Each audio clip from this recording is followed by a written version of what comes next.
from Geeked Out Fangirl, and today I'm going to be bringing you a video about books. One of my favorite things is books. I love to read books and comics.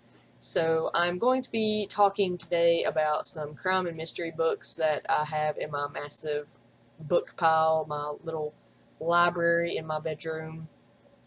I'm going to be talking about some books that I have either read, I'm currently reading, or I'm going to read in the future. The first book that I'm going to talk about a little bit is Deja Dead by Kathy Reichs. This is the first book in the Temperance Brennan series that inspired the TV show Bones on Fox.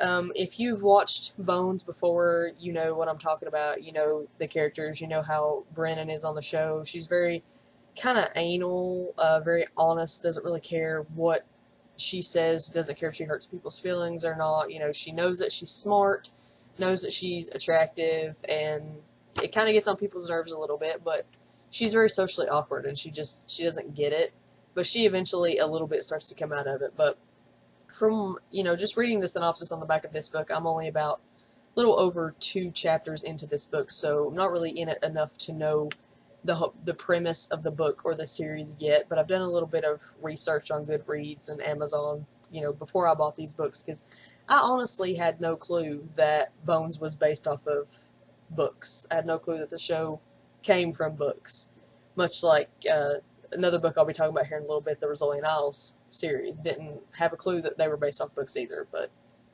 you learn things every day. So, but just from reading the synopsis on the back of the book, it's a different premise from what it is on the show, of course, because once you take a book and you turn it into a movie or a TV show, it's going to be different. It's never going to be exactly the same. Things are going to get added, taken out, changed. Just a whole different world when you convert from a book to a movie or a TV show.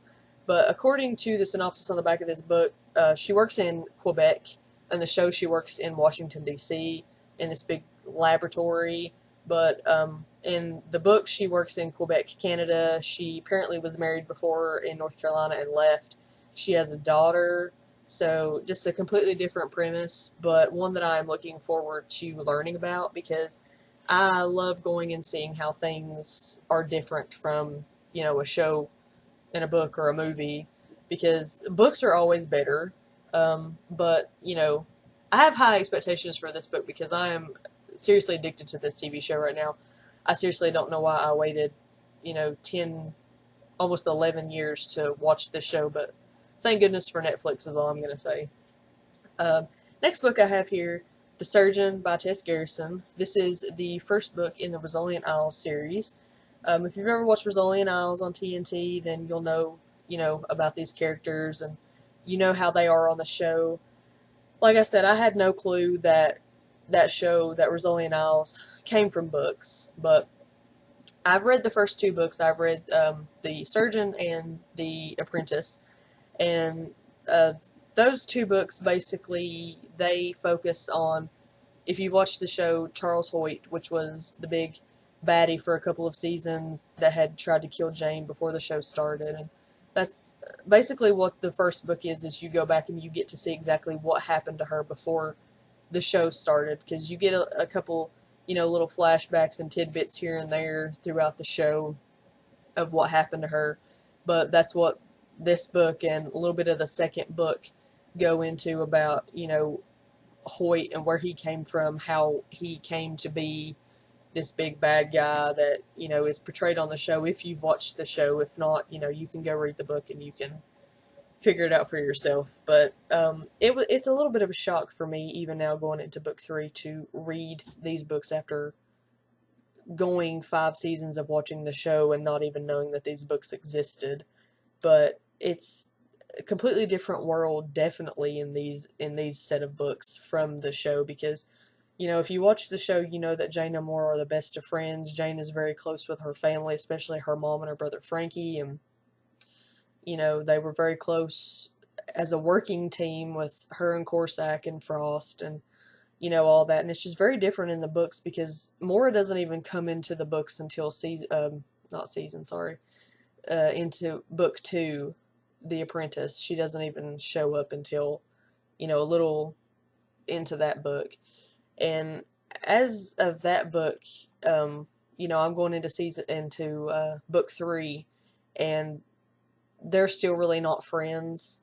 Corsac doesn't even work at the same police department that Jane works at. She's not close with her family. Frankie's not even a cop like he is on the show. He's in the military, and just completely different world from the book to the show. But they're still really good books. I still really like them. It's still taken me a little bit to get used to the big difference and the change, because like I said, I've watched the show 5 seasons before I started reading the books, so it's still taken me a little while to get used to it. But the one thing that I'm happy about is that in the books, Casey doesn't exist. And if you watch the show, you know who Casey is. I loathe Casey, cannot stand him. I hope he never comes back. Anyway, enough about my little TV rant. I'll have to do a TV video later, because I have plenty of rant to be had when it comes to my TV shows. I'm a big TV watcher, so yeah, I'll definitely have to do that. Anyway, next book, Let Me Go by Chelsea Cain. This is book 6, I think it's 6, in the Archie and Gretchen series by Chelsea Cain. If you've not read these books, I highly recommend that you read them if you like psychological thrillers, if you like crime, mystery, anything. The first book in the series is called Heartsick, and it's an amazing storyline. Basically what it is Archie Sheridan is a homicide detective in Portland, and when the book starts, when you meet him, he's a very sad, depressed individual. He's addicted to prescription pain medicine, and he's just got a lot of problems mentally and physically going on, and as the book and the series progress, you find out why. Basically what happened was Archie, he used to be a happily married man, great father to 2 kids, and he was on a task force that chased after a female serial killer for like 10 years, and then he ends up getting kidnapped, and he's basically the only person that ever survives an attack by this specific woman. She actually ends up letting him go, and you kind of find out as the series progresses exactly why and what happened, what went on during the couple of days that she held him prisoner. And basically what ends up happening is he becomes obsessed with her. He, ends up divorcing his wife and going and living by himself in this little crappy apartment, and he's basically obsessed with Gretchen and kind of, I guess in a weird sick way, in love with her, I guess you could kind of say, because he goes every week and visits her in prison and talks to her, and it's really messed up. It's really sick and twisted, but at the same time, it's kind of one of these things that you have to know what's going on, what's going to happen. And there's some great characters in this book. The storyline is very, very good writing and very good characters, in my opinion, and just something completely different from, a lot of things that I have read. So I would definitely recommend that you go out and read Heartsick, read the series if you like stuff like that. I really recommend any of these books.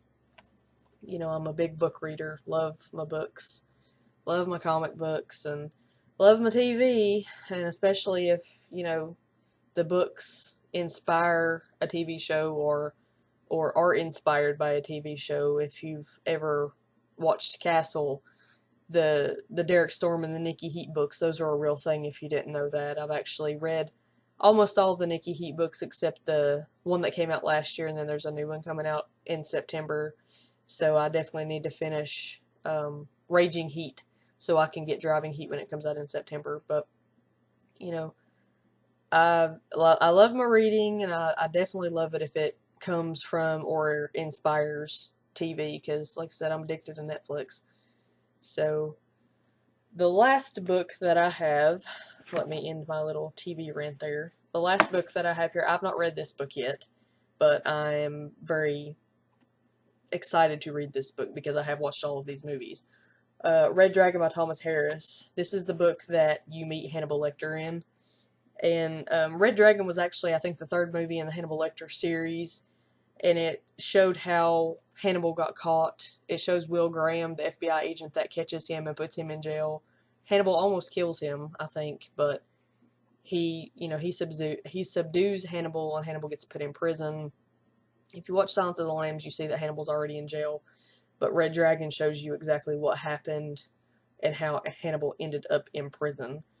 But Red Dragon, even though it, kind of revolves around Hannibal, it revolves more around the serial killer Red Dragon, and it shows how they end up, I guess it's been a while since I watched any of the Hannibal movies, but I kind of think that Will Graham, I'm wanting to think that Will Graham kind of uses Hannibal to help him figure this guy out. So I think that that's exactly what is going to happen in this book, and I'm very excited to read this book because, books are always better. Books are always more detailed and in-depth, especially with characters.